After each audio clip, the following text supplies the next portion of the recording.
Kahit cutting, pwede naman magkanin, kaso nga lang, mas kukunti yung kakainin mo pagka nagkakanin ka.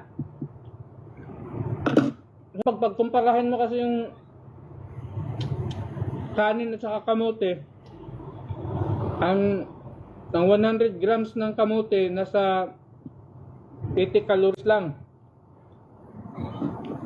Ang 100 grams sa kanin nasa 120 to 200 calories. Kaya madalas kamote yung ginagamit para makakain ka ng 200 grams, nasa 160 calories lang yung mano mo. Pagka 200 grams sa kamote, sa kanin, nasa 240 to, ilan ba yun? O nga, 240 to 400 calories na yung maano mo. Kaya yun. Pero pagka ganito bulking, kailangan mong kumain na mas marami eh. Tapos magkamote ka, sobrang daming kamote kakainin mo ano mag-bulking na mga low calories kinakain, mahirap. Hirap ubusin yung pagkain.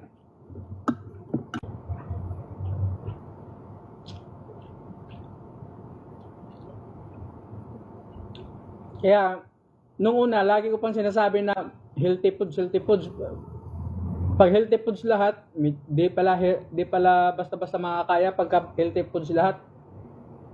Kaya yung iba, pag nagbabalking, kumakain talaga ng mga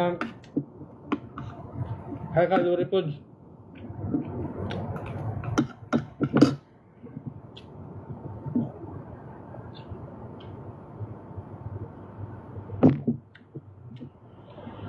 Hindi naman lahat processed food, high calorie food.